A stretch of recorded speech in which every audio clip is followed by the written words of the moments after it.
They try to keep their heads so high above. Said I was way too young to know about love. When I can clear my plate again, my mama thinks I'm growing thin. She scolds and turning porcelain white. Oh, I leave the kitchen by the back. My papa wonders where I'm at. Don't know it's you I'm calling tonight. Just taking one step at a time. Starting to tremble, can't read through your lines. So taking one step at a time. No, I remember that look in your eyes. Wish I could tell them why.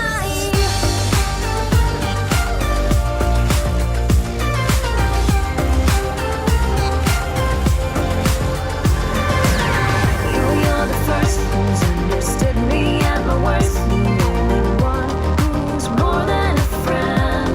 Oh, still everything's so new to us. Our secrets swept beneath the rug. Someday we'll all stop playing pretend. Just taking one step at a time. Starting to tremble, can't read through your lines. So taking one step at a time. No, I remember that look in your eyes. Wish I could tell them why.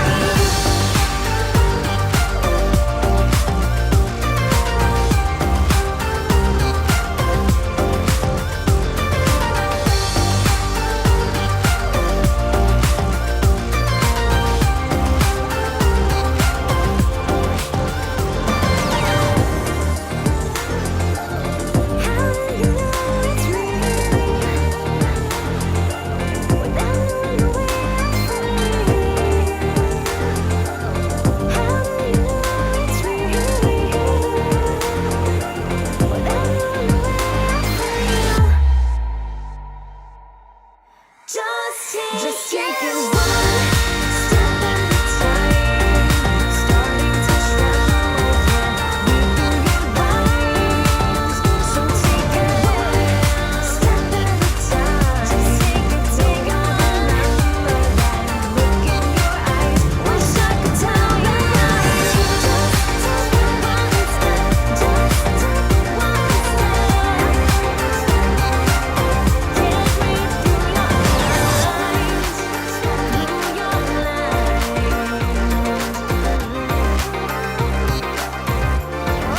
Through your lines. One step at a time.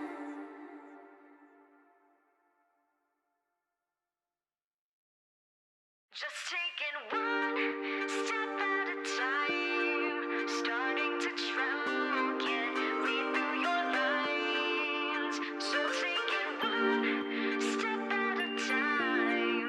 No, I remember that look in your eyes. Wish I could tell them why.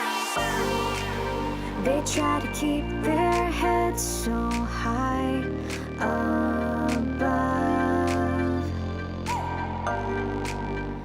Check, check, check. Hey everyone, how's it going? Nice to see all of you again. Welcome back to another episode of 343 TV.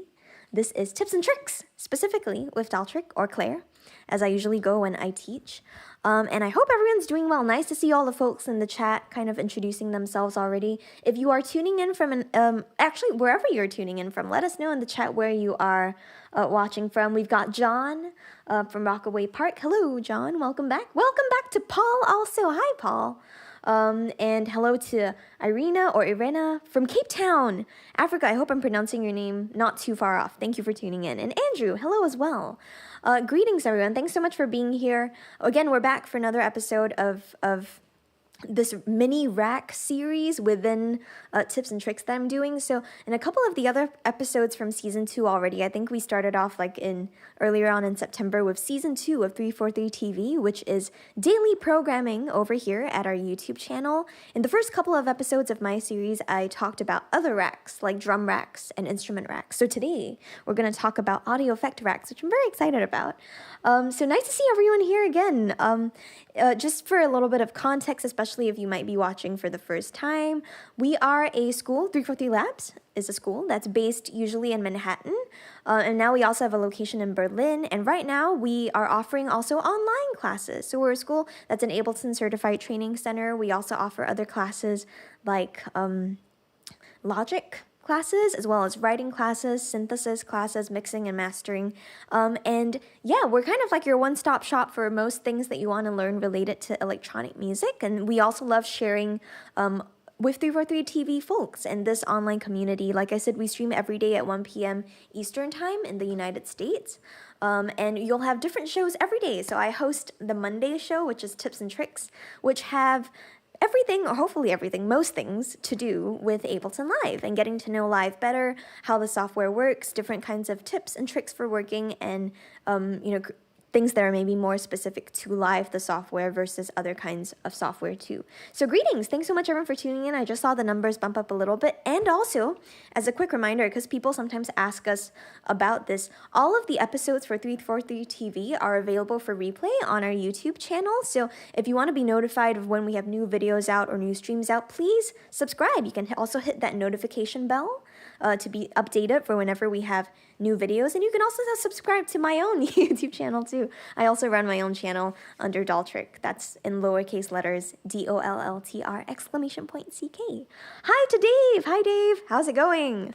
Dave is one of our returning community members also. Welcome back, Dave. Hope everyone is doing great. But yeah, let's just dive right into things. So what we're taking at a look at right now is a live set that I used over the weekend, actually. Not too long ago, on Saturday, I did a workshop, thankfully hosted by the lovely people at Ableton, and they were kind enough to let me do a workshop on Performing 101. So I know a couple of folks also tuned in over there from the 343 Labs community, so thank you for joining me. It was a little bit of a crash course on like the fundamentals of performing with Ableton Live, and last week, so the week before that, I did another one on Making Music 101 in Ableton Live too, and both of those are available for replay on my YouTube channel, so you can head over there. But this is a live set that I did for that particular setting of the workshop that I did. And I wanted to keep working on this today to illustrate a few things that I did with, that I wanted to implement with like racks. So I have some instrument racks going in here, got some drum racks too. So maybe today we can use this as an extension to talk about certain things that have to do with audio effects. But before I move forward, let's just take a listen to what's going on right now. So I've got this live set organized in session view, and I'm gonna just play through a couple of the scenes. Let's take a listen. I've got them parsed out pretty normally, so things like intro, verse, pre-chorus, chorus for some transitional stuff as well. So let's take a listen. Here we go. So this is kind of like an intro sort of part, and then maybe building up a little bit.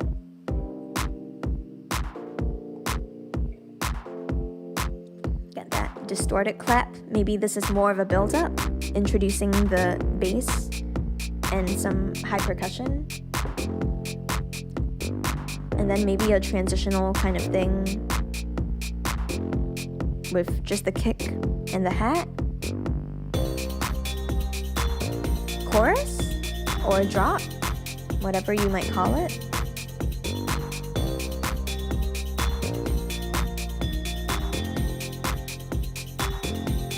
Chorus 2 with like a higher lead.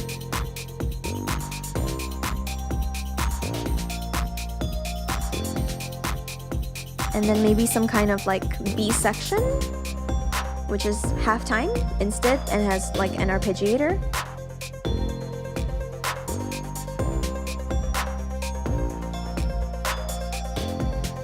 And switching up the drums a little. So more breakbeat style.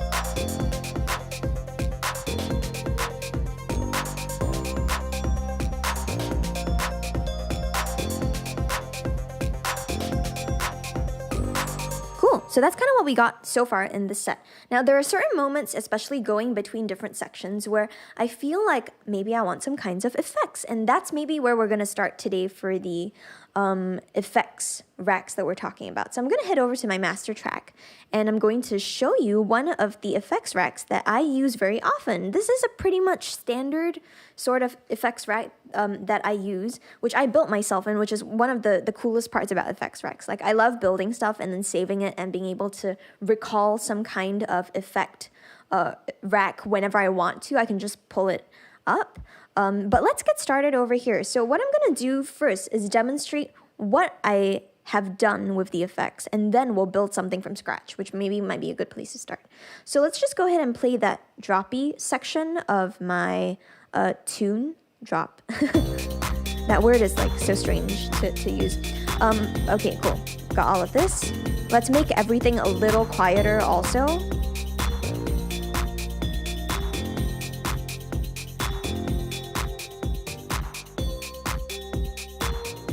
Maybe not too much quieter, but cool. So let's look at some of the effects that I have on my master track over here.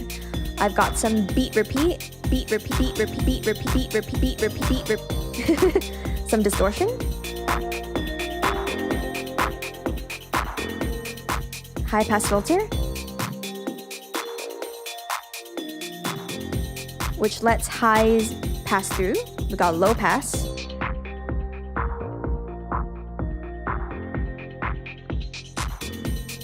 Some phase.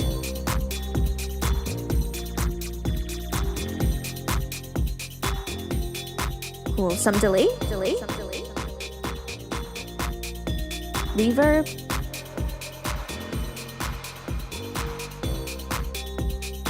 And fade to gray. Cool. So we'll take a pause there.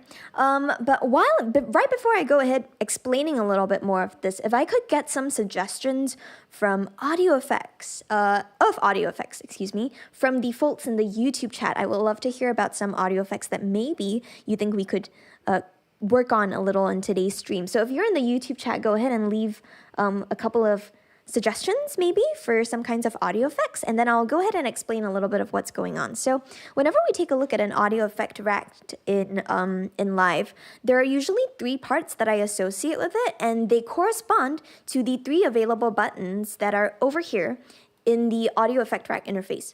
So the first one over here kind of looks a little bit like a knob, and that's because it controls whether you're showing or hiding the macro knobs in a certain effect rack. And macro knobs are really useful pieces of effects racks that let you control specific. I usually like calling it like best controls or smart controls. It's a little, maybe that's the terminology that I get from being a Logic user, but it's kind of like the controls that you would reach for and would be the most effective to turn whenever you're, kind of using some kind of effect. For example, that was the beat repeat, and it captured a little bit of the word that I did. And end up repeating it. Yeah, so that's kind of like an example of one knob that might be really useful to do. And that's something that we'll dive a little bit more into as we start looking at specific effects that I've put in this rack itself. And then also I have this second knob over here that's called the show or hide chains, or show or hide the chain list. And this is something we're going to look at a little bit as well. This shows us the kinds of signals that are being processed in an audio effect rack. So we'll take a little bit of a look into that later as well. And then the third one, which is maybe the most crucial, or at least in my head it is the device chain, or the showing or hiding the devices. So it shows you exactly what effects are in a specific kind of chain that you're putting together. So yeah, let's see. Oh, cool. So we got an example of an effect from David. Thank you, David, in the chat. The delay. That's just one effect though. So maybe let's try to think of maybe like at least 5 or 6 effects. So if I could get more suggestions from the YouTube chat, that would be awesome. Thank you, David, for starting us off with the delay. Maybe let's go for that. So I'm going to close this up, and I'm also going to just turn it off at the moment. That's another cool thing that you can do with effects, right? You can turn them on and off. People forget, but like turning something on and off is so great. It's instead of having to, bypass, or it is bypassing, but anyway, I digress. Let's head over here into the browser in Live, and I'm going to start by going into the audio effects category. Let's go ahead and pull up a delay and take a look at what it does. Again, I'm clicking on the name of the effect, which is the default preset, and I'm just going to click and drag it onto the master track. You can either click and drag and drop it onto the master track itself, or if your master is already selected, or whatever track you're using, if that track is already selected and in focus, you can just drag and drop it into the device area as well. But you might have seen me, once I dropped it on, I immediately heard the effect. Instead, what I did was, of just leaving it there, instead of just leaving it, I quickly grabbed this knob that sits dry wet. Now, this is kind of like a little bit, not so much into racks itself, but more of actual devices and how devices work in Live. So anytime you put a device, such as an effect, onto a track, these signals are going to be processed from left to right. So that means we've got a delay over here. The sound, my clean sound, for example, of my vocal that I have, is passing in from the left of the device through the delay, and it's going to be processed coming out. The dry wet knob is going to help us control how much of the affected signal we're hearing, or how much of the dry or original signal we're hearing. So the higher the percentage I have, the more of the effect I'm going to hear. So we've got a delay, great. Mick, thank you. Let's do like a reverb and then maybe some kind of chorus. So let's go ahead and pull that on. And maybe this will also illustrate a bit of the signal flow stuff. So let's pull up a reverb. And now I'm reverberant. So this is, again, me controlling the dry wet knob. But now this is where the sequential thing comes in handy, because if I want to delay my voice or delay whatever sound is coming up and then have that affected by reverb, then it could be useful to have the reverb after the delay. So here's the delay first.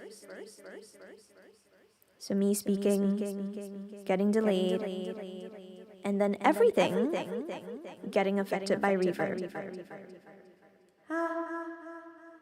So the delays are also reverberated.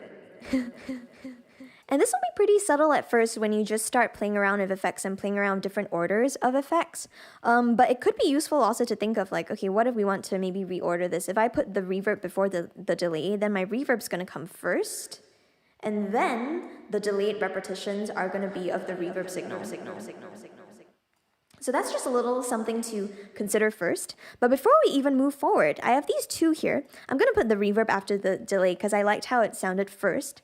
And I'm going to go ahead and put these in a rack. Probably the quickest way to do this is to select both of these devices first. And I can do that by holding down Shift and then clicking on both of them. And I can use Control G if I'm on a PC or Command G if I'm on a Mac. So let's go ahead and do that. And now I have this in an audio effect rack. You can see that the name of this group of devices is now also audio effect something.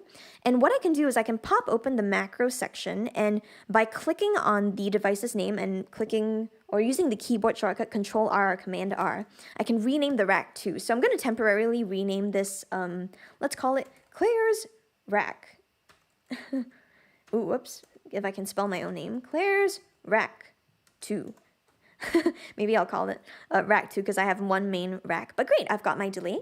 I've got my reverb. Let's go ahead with the chorus also, and let's see what chorusing does. I'm going to just grab the default, and maybe this time I'll put it in front of the delay.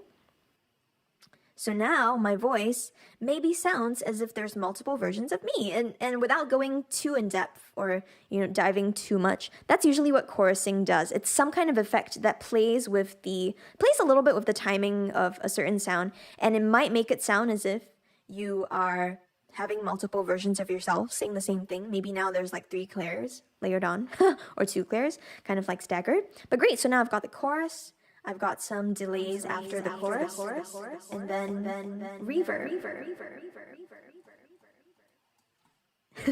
Cool. So off the bat, now that we've kind of got all of these, and oh, cool, had a couple of other suggestions too.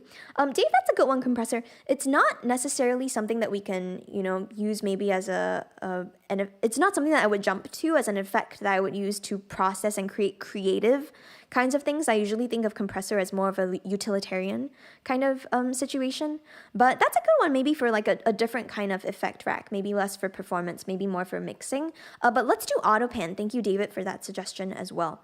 And you know what, this time I'm going to put the auto pan after the reverb. And maybe just to illustrate a bit of what this does, let's put some reverb on and I'll start doing some auto pan. And you might be able to hear me go between your left and your right ear. If you're on headphones, it might be a little bit easier to hear, and also provided that the stream is receiving that. If you can hear some auto pan, give us some thumbs up in the chat, or you can also just like let us know that you're hearing the auto pan. I'm not going to turn this off for now though, so that you just hear me straight. Great. But great, we've got a good selection of these now. And it might also be quite timely that I have, the rack open right here, the macro knobs, because we're going to start mapping a few of these controls so that I can have easier control over each of these macro knobs. So kind of going back to what I said about macros being like that one knob that you go to, I usually find it really useful to map dry wet knobs to macros. So the way we're going to do this is right click or control click on any of these macros, and I'm going to say map to macro 1. So let's go ahead and do that. And now when I move this macro on the macro rack itself, you can see that correspondingly I'm also moving this particular knob on the chorus itself. So again, what I did is I right clicked on the chorus dry wet knob and I said map to macro 1. And now I can go ahead and rename this macro as well. I'm going to press Command R or Control R, and I'm going to call this chorus. So that now whenever I want to, say, even go over here on push as well, I can use this knob on push to control that chorusing effect. And I'm also going to recolor this, because whenever I think of chorus in my head, sometimes I think of like maybe it's just the way that I associate like different kinds of effects, but I think of it being like yellow in a weird sort of way. So now I have my yellow chorusing going on. Let's do the same thing for the delay, but while I'm working on that, I don't need to see chorus for now. So I'm just going to double click on its name to collapse the device. Let's do the same thing for delay, except maybe let's do it on macro 2 maybe, and then we'll rename this delay as well. Delay. And just to check, let's see if we can make that work. Delay. Very cool. Got that working. Let's recolor that blue. And then we'll do reverb also. Let's collapse that, map that to macro 3, recolor it dark blue. It's like these things it's almost a little bit instinctive at this point, but great. We've got reverb now also available to us. Great. And you know what? I'm actually going to make this a little bit longer too. Maybe a longer reverb time. Great. So great, we've got the reverb there. Let's collapse it. And for auto pan, instead of dry wet, we're going to map this knob that's called amount. So amount is a little bit similar to dry wet, except in this case, it's really controlling the extent that auto pan is acting to. So the higher the amount in percentages, the more auto panning is going on. And maybe let's even make it a little faster too. So let's do this, and you can kind of hear me go between the ears. Has a cool kind of effect if you time it correctly, but that could be interesting. So let's go ahead and map that to macro 4, and we'll call this pen, and we'll also color it maybe this like white over here. So now I've got all of these different effects. I can use them in tandem, and let's see how they sound on the music. I'm curious to know as well.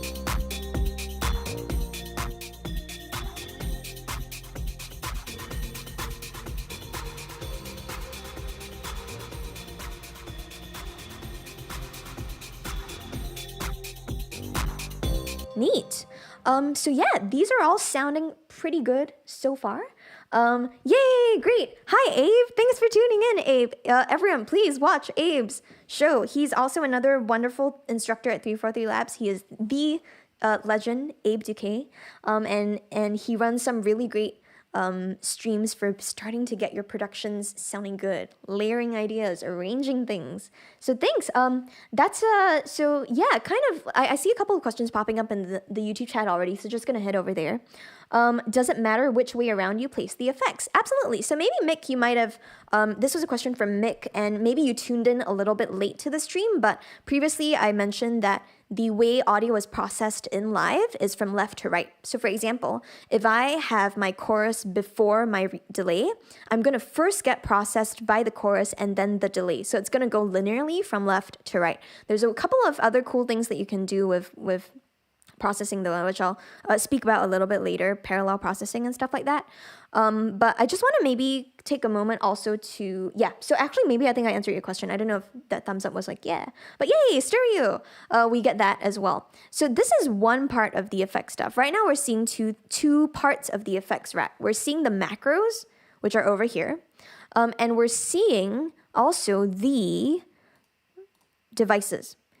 Let's open up the chains for a second, and I want to speak about this. I feel like this is one of the most underutilized parts of effects, right? But chains are very cool. So, and this is, I think, something that really drew me a lot more to performing in live than opposed to any other kinds of DAWs, except maybe Bitwig. Abe and I are also big fans of Bitwig, I think.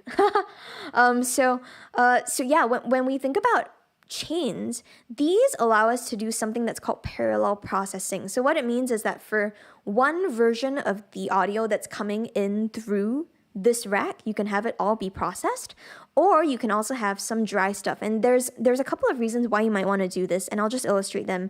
But first, let's start by creating a new chain. I can do this by right-clicking inside this section over here and saying create chain. Now you'll hear double of the signal, and that's really because, like I said, there's two signals being processed now. But one of these has the devices in them, and one of them does not. So I'm going to temporarily mute this first chain with the devices, and now you can see that my volume is back to normal. But I'm also going to rename it and call it, let's call it wet, since that has all of the effects in it. Now, this second chain over here is currently the only one that I'm listening to. How did I do that? I was able to mute each of the chains, so you are able to get independent volume control, but it might be cool to have some kind of overall fader between the wet effects and the dry effects. And there's a couple of reasons why you might want to do this. But let's go ahead and call this second chain dry, which is the only chain that you're hearing at the moment. There are no effects in it at the moment yet. Maybe we might put a couple of things on it later. So we've got dry over here, we've got wet over here. I'm going to show a part of the rack itself that's called the zone editor, and maybe take a moment to talk a little bit about chain selection. So chain selection is something that I might actually do in a future stream, and I could even do an entire, I could do like 3 streams on it or something, because there's so many things that you can do with chain selectors. But one thing I wanted to do, just to, before I digress too much, is do that overall wet versus dry kind of mix that I just spoke about. And to do that, I'm going to drag out these zones of these 2 chains. I want to be careful also where I'm selecting. Great. Now, this is something that is a little bit more of, personally for me, I find it more useful in a performance context than an actual production type of context. And that's just because what I'm going to show you next is a technique that I have used also a lot in my live performances. So if anyone's being really astute and looks at any of my other live performances too, you might see me use this technique for just mixing between overall wet stuff and overall dry stuff.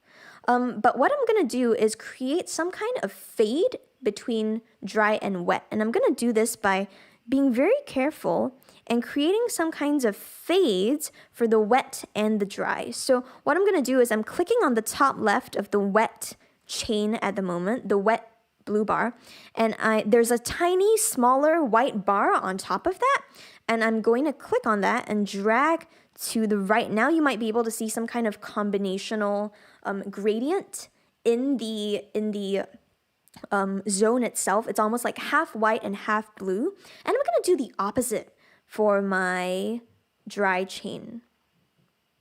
Now, when I move this little blue bit over the top here, this is something that's called the chain selector. So you'll probably hear my volume kind of go down a little bit. So you can't hear me. You can't hear me when I move this chain selector all the way to the right. Can't hear me. But I'm still talking though. You might have seen my mouth moving. I wasn't just like miming stuff. So this is a volume control between the wet and the dry. Why is this useful? Let's see what happens if I bring up all of my effects all the way. And if you recall, right now, I have my wet chain muted, so we can't really hear anything. I'm also actually just gonna maybe not bring them up all the way, just a little bit. So I got my wet chain muted. Let's bring the wet chain back up. So let's unmute it.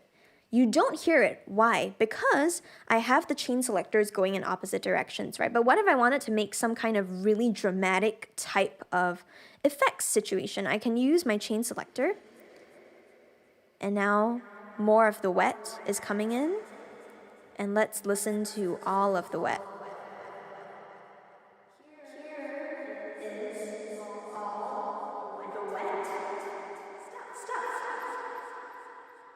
Let's bring this back and let's hear a mix. And now here's all the dry stuff. And this is something that you can also map to your macros. Yay, mapping stuff. And I can do this by right-clicking and saying map to macro 8. And I'm going to map it to macro 8 because I love having the option for the overall thing be kind of like at the end over here. So there's the overall. So I'm going to call this, rename it, right-click, and say master. And maybe let's also color it this like darker color over here. So great, now from push, I can even hit over here. And here's my master effects. Be mindful though that if you turn down the other effects, so like if you don't even have any percentages up for their dry, wet, or their amount, you are technically just mixing between the same thing.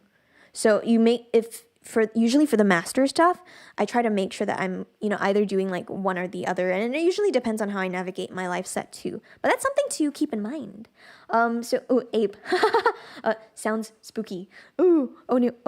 Or maybe, good, if it's meant to be like a little bit spookier. Let's do pan, let's do reverb, let's go into like spooky Claire mode. Maybe that's something that frequency shifter could help us a little bit with. But yeah, that's something that you can do with the dry wet stuff. Now I have a couple of other open macros over here, and maybe I like to also map some other parameters or do a little bit more fine tuning. For example, with the delay over here, let's take a listen to the delay again, and I'm going to go ahead and make this all the way, make the chain selector make the chain selector select only the wet stuff so that we can hear the wet. So here's the delay. Now for delay, let's go ahead and open that up again. So I'm going to hide the chains for now, but I'm just going to have the devices on, and let's open up the delay. In addition to just the normal parameters with dry and wet, delay is great because it has a couple of other controls that I love playing with in a live context, and one of them is the filter over here. So I'm going to maybe turn up the delay, and I'm also going to play back, maybe this time instead of just speaking, I'll turn on the, I'll play the loop itself that we were using for the chorusy section, and I'll play around with this filter control and see if you can take a listen for what's happening. So here we go.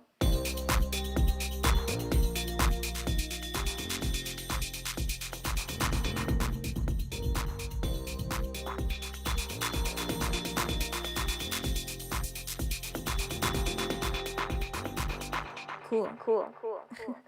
So you might have heard that as I was moving this little yellow button around, that was controlling the sound quality, the timbre of the repetitions of delays that were coming after. And maybe this is something to clear up also. A lot of people kind of get a little bit confused between like delays and reverbs and like what exactly is happening. So just to clarify, if you have a delay, all that it's doing is just repeating the signal. The only reason why some of the delays might sound a little bit different is because you have another kind of audio effect on it. And in this case, we have the ability to put in some kind of filter into the delay immediately because it's a part of the delay device. If I turn off this filter, you can see that now it's grayed out.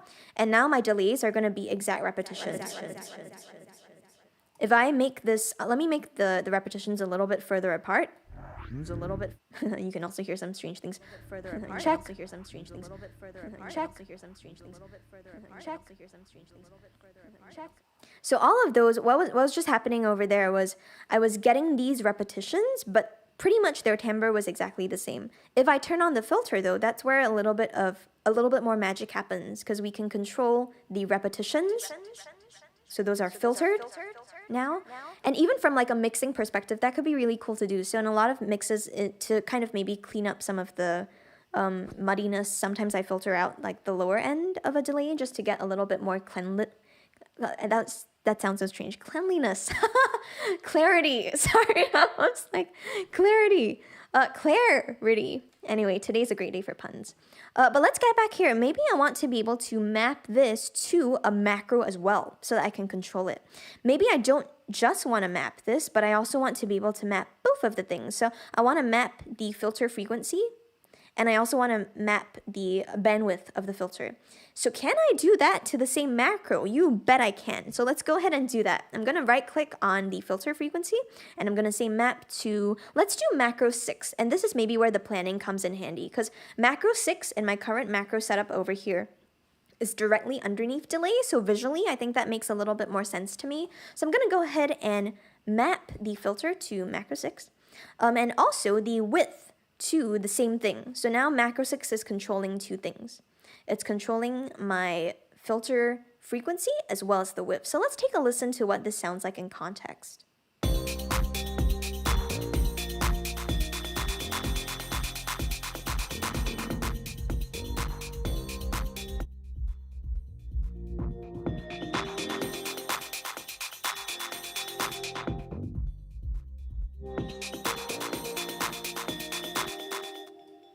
Cool. So just gonna bring everything back to all the way back down so that we can touch base. But what's happening? I'm moving this one knob and it's changing the filter in two different ways, but it seems to be a little bit drastic. So gee, I wish there was some way that we could control this. But before I speak a bit more about that, I'm just gonna keep organized. Let's go ahead and recolor this, and we'll call this delay filter, just so that I know exactly what I'm working with. Great. So this is controlling the delay filter. But maybe I want to set some kind of controlled zone where I'm able to, not go all the way down, for example, when I bring the filter knob all the way down, because the frequency goes all the way down to 50 hertz, and that's really quite a low register. So maybe I want to control the range of frequencies that my filter is going for. And I can do that by clicking on this button over here in the audio effects rack that's called map. So let's go ahead and do that. And now there are a couple of things that appear green, which is great. So a couple of things to just be mindful of, and this is maybe just a more generic sort of Ableton Live tip. Whenever you are mapping something, usually you'll enter some kind of mapping mode, and there are a couple of colors you want to look out for. So one of the colors is orange. That's for key mapping, and you can get to that by going over to the top right of Live and clicking on key. The other mapping mode is MIDI mapping if you want to do specific MIDI control mapping. And for macros, it's going to be green. So you kind of have these different sorts of colors. Now, anything that's shaded in that shade of green, you're going to be able to control and customize a little bit more with some mapping parameters. And that's this column over here that's traditionally in the browser, but now it's showing up over here. And it's letting us control a few things in our set of macros over here. So for example, if I take a look at delay filter, I see that it's controlling a parameter that's called filter frequency on the delay. And I've got a minimum set to 50 hertz, and I've got a maximum set to 18 kilohertz. So maybe I want to control this a bit more. Maybe instead of that minimum being 50, let's make it, let's do like 800 for now. And maybe the maximum, let's even bring it down more. Let's do like 10K. So now, if I exit the mapping mode, when I bring my filter all the way down, that knob, the macro, the minimum you can see here is 800, and the maximum is going to be 10 kilohertz. So I kind of want to do the same thing for my width also. I want to have a little bit more control over it, and maybe in this case for the lower frequencies, I do want to have like a smaller bandwidth, and maybe for higher frequencies a bit more of a wider bandwidth. So let's go ahead and enter mapping mode again. And now for the filter bandwidth, let's make the minimum bandwidth 1, and maybe the maximum, let's have it be 5 or something. And now let's exit this, and I think the behavior of the macro is closer to what I would like right now. So let's go ahead and take a listen to what it sounds like. I'm going to turn the delay all the way up. And I'll do this while playing the track back, so you might not hear me for a bit, but let's take a listen.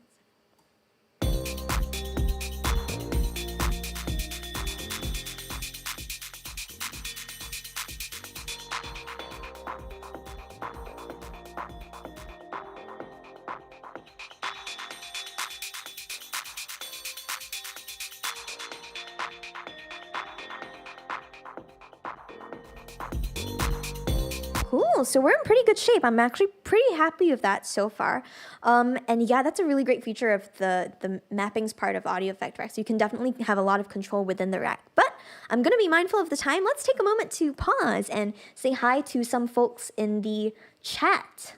Hi, greetings to folks for tuning in. I just noticed I'm trying to backtracking a little bit. Amir said AutoPan is freaky on speakers. It definitely is. I think I was listening to AutoPan on some really big.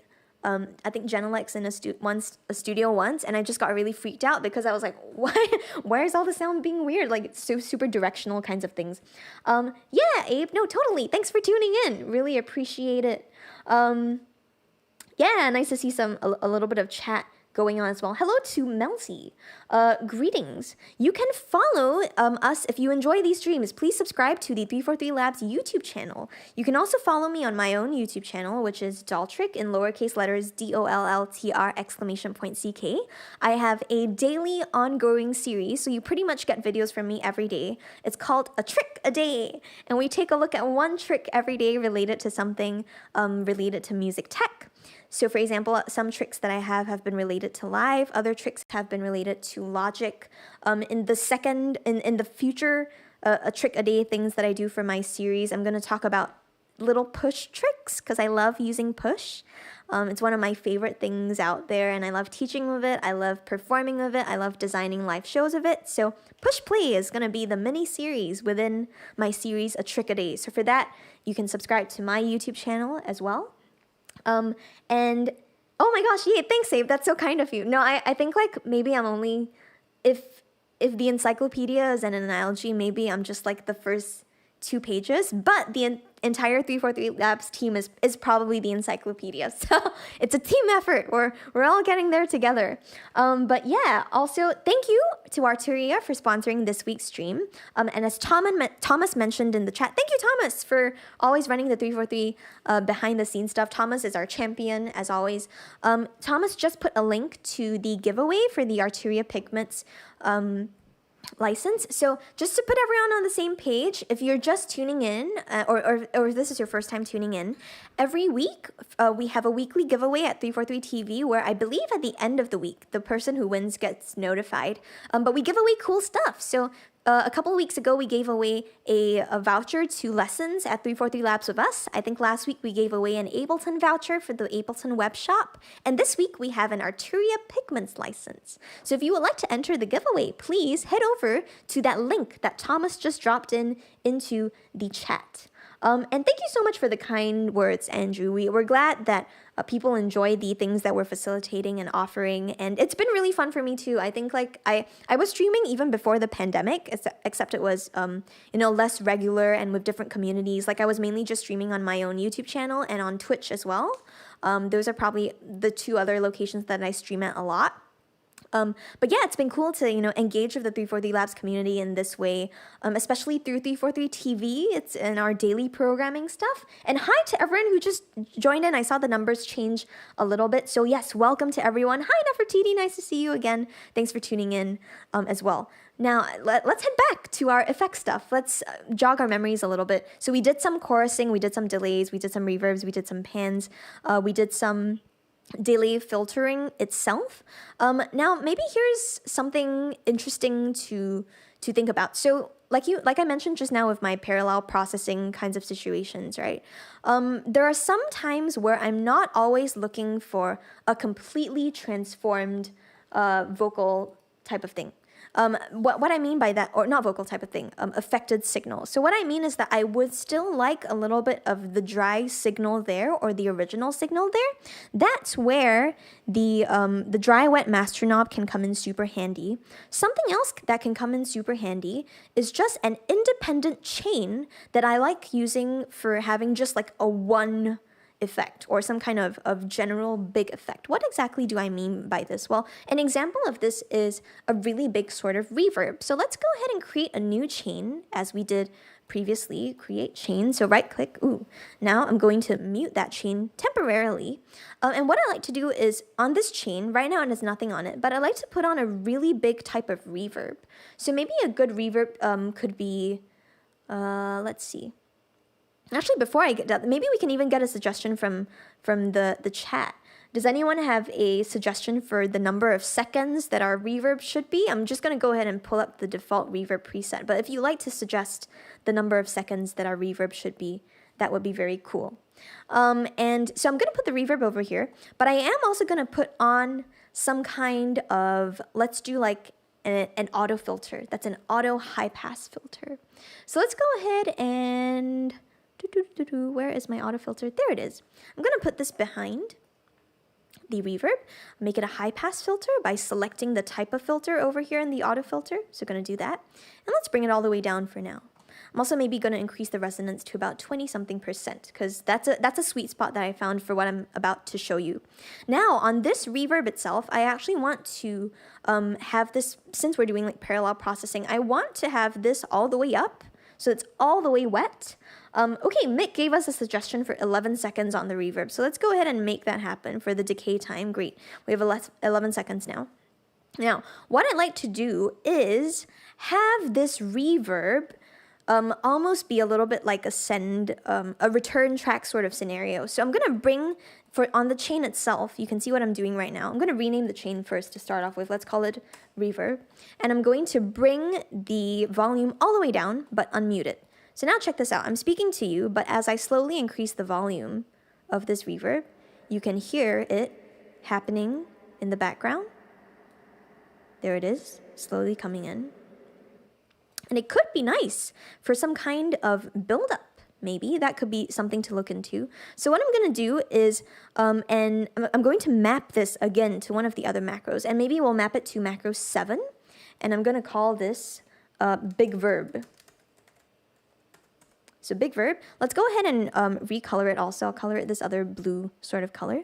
But I don't want to just map the volume of big verb. I also want to maybe map a little bit of filter stuff because as you can hear, when I bring more of this reverb up, more of the low end kind of gets introduced. So I'm going to address this in two ways. The first way is in the reverb itself, I'm going to implement some low cut on the input processing. So it's going to have some lows cut out automatically. So now here's our verb. A little bit less of that low end, maybe a bit more of the low end in. Great. So that's step one. The second thing I want to do is also have my filter frequency on the high pass filter be controlled by that same knob too. So map this to big verb. Now, when I bring up my big verb knob, I'm getting a really cool type of effect. So let's listen to how this might act in context.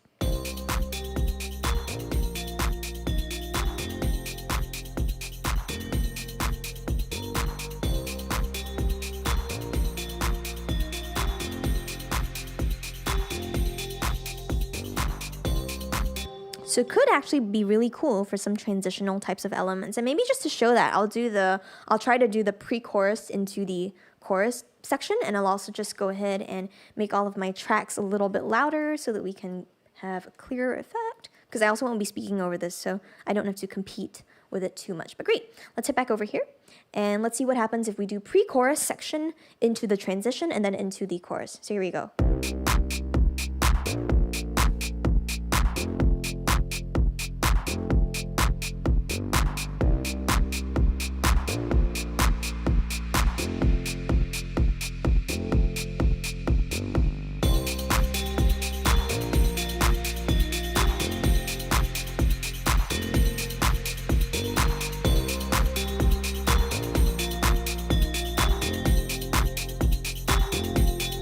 And because of the way that we've constructed this big verb, so yeah, you heard that kind of just like automatically start going in again. The way that the auto filter works, it almost kind of makes it seem like when you're slowly bringing it down after, you might even be getting some kind of riser sort of or fall effect sort of situation, like a pew sort of sound when you're bringing it back down. So that's something I like to do also. I do want to fine tune this a little bit more though, so you all know what I'm about to do. I'm going to open up the mapping stuff and I'm going to control the limits of my big verb situation. So for example, the auto filter, I would like the minimum to maybe not be all the way down, but maybe we can make it like 60. And the maximum, let's just bring it all the way up. For the volume of the chain, I'm gonna make the maximum 0 because I don't want to introduce too many things that are above 0 because that runs the risk of having me clip. So I'm going to do that, and that sounds about right. I'm in a real situation, I would probably spend a bit more time tweaking this and figuring things out, but I know that we're streaming at the moment. So now I have all of these different kinds of effects, and maybe this might be a good place to pause for a quick second and go back to something that I just mentioned about like spending time tweaking stuff. That is something that I feel a lot of people overlook when they're building stuff, even if it's within like a production situation too. Oftentimes, if I'm building like effects racks, I might even keep these and save these and possibly use them for production as well.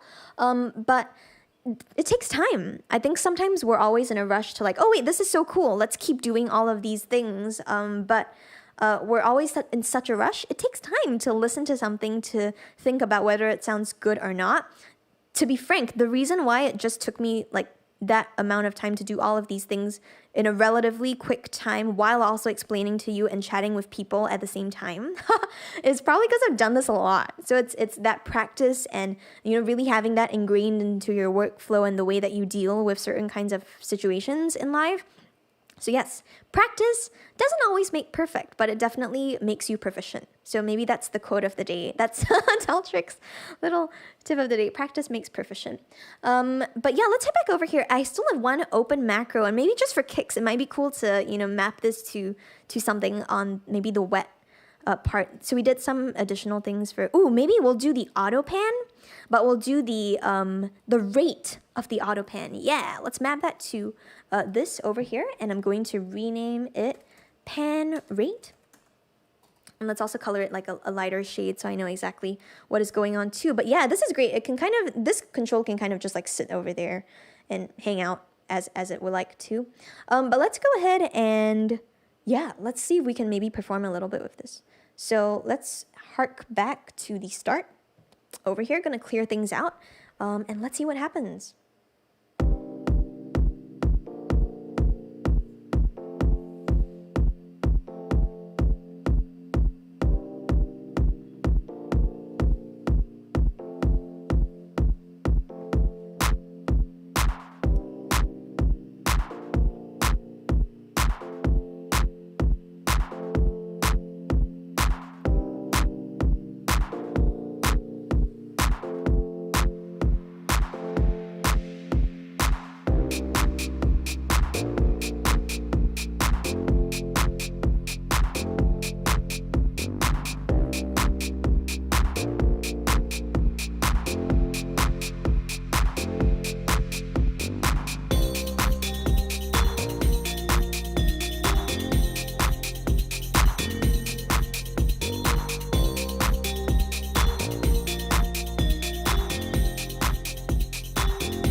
Yeah, and we're back. Great.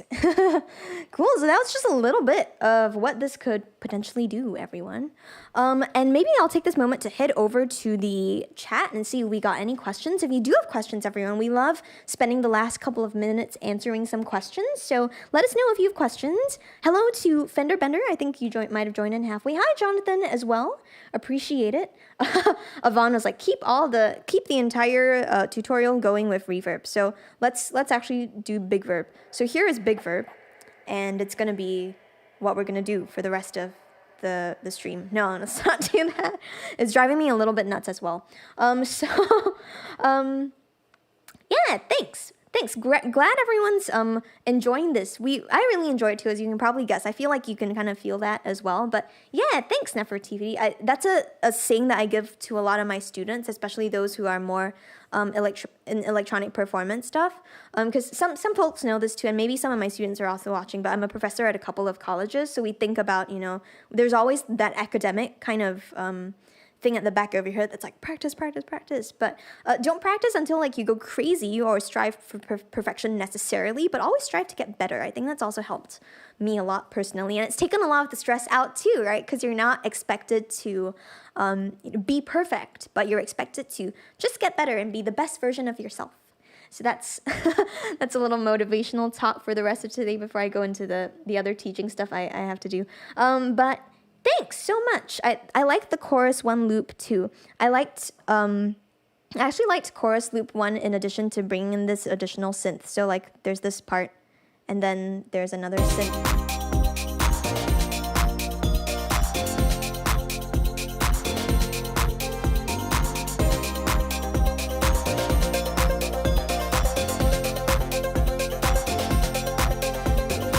I think that was like my favorite part to do. Just the one synth. Like that was it. It's just like it's a rhythmic synth that comes in, so. And it's got some cool filter delays too. So that was like my favorite part. Yeah. So just as a quick reminder, everyone, thank you again for tuning in. We really appreciate everyone hanging out. It's been really, really fun chatting about audio effect racks. Probably the last thing that I would do with this rack, which is the last trick that we'll use to finish up for today, is tidy a couple of things up. So I'm going to close this up, and I'm going to close up the chains up too, so that I'm only seeing the macros really. And I'm also going to go ahead and reset them to the rough default values where I would like them. And then I'm going to save this into my live library, and it's going to show up in my user library.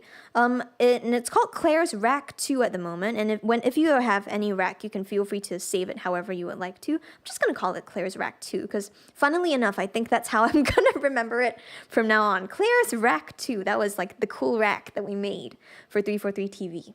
So yeah, you can go ahead and save that. Now it's appearing in my user library too. You can probably see that above my head in the stream section, and I can pull it on wherever I would like to. So even if I've deleted it, I can just pull it back on and it'll show up in its last save state. So that's why I wanted to make sure that I had closed everything up and kept everything neat, because if I had left any of these open, they would also be saved into the state of the file itself. Ooh, whoops, close these things up.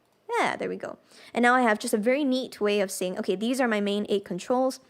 The great part about the macros is that if you are using some kind of controller, you won't have to, like I said, dive into any of the devices while you're performing and be concerned about those. I'm also just going to close up the auto pan here. And you know what? I'm going to resave this as well at some stage.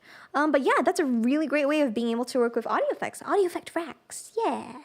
Thank you. Really appreciate it. Not Grumman, no problem. If you would like, so this is the cool thing about all of our streams. They are going to be available on 343 Labs YouTube channel. So if you subscribe to us, you'll be able to keep track of all of the streams when they start, and also when the replays come up, you'll be able to watch stuff. If you want more tricks from the rest of, not more tricks really, but more content from everyone else, there are streams that go on every day at 1 p.m. on the channel, so you can follow us to be notified of that too. And you can also follow me on my own YouTube channel as well. I post lots of content there too, little tricks. If you just tuned in, I'll just do a quick plug that I have a daily series called A Trick a Day, where I share daily tips about using anything related to music tech. Could be something related to hardware, maybe things like software, so using Live and Logic, different kinds of things like that too. Thank you, Scott, for tuning in. Jonathan, yeah, no problem. Yes, totally. The effect rack was always on the master channel, so it was always there. That's what we've been focusing on for the entire stream. Not common. Can VSTs be added to the effect rack and macroed? Absolutely, they can. So let's maybe take a look at this right now and do this very arbitrarily. I'm not sure if you'll be able to see this too, but let me see if I can have a cool VST effect going. Maybe this will be the last thing that we talk about, but let's do this. Let's look for maybe, lots of options. Let's take a look at, yeah, why not? Some Valhalla stuff. Here is Valhalla Frequency Echo. Let's put it in an effect rack, so Command G. let's open up its macros. And the thing about this, though, is I'm going to turn it off for a second. The thing about this is that you also do want to customize exactly what they're doing right now. So for example, wet, dry, that's going to be the main control that we want. So you want to make sure that you're popping open this customization section in the device. And from there, you can go ahead and map to macro 1. So if we turn this back on, here's the dry wet stuff right now. And that was a very quick one because we wanted to make sure everything's tied up at the end of the stream. But absolutely, you can do that now, Grauman. Great question. Now I can close this up because I don't need to see Valhalla anymore, but I know that this is my dry wet knob. Great. I love Valhalla stuff too. Thanks, Nefertiti. I'm glad that you like Valhalla too. They're so nice. And those are free, actually. So there's a couple of really neat free things that you can get from them. I'm going to delete them. Maybe that could be like a separate thing on its own too.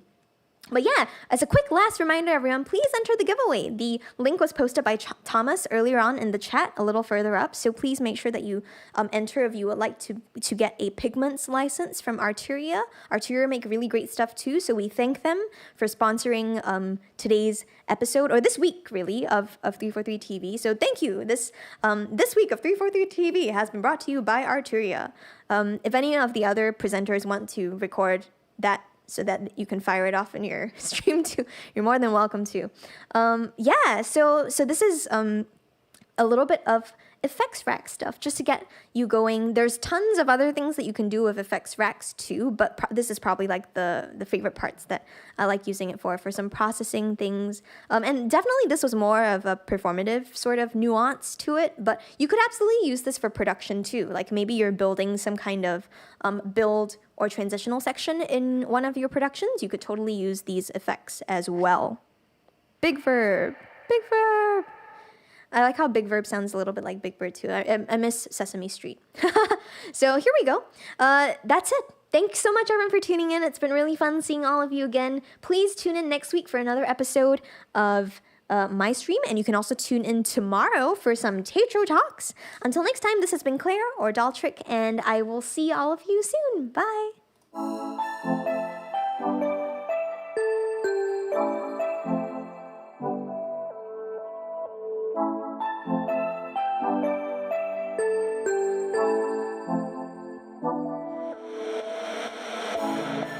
Across the universe, a whisper wakes.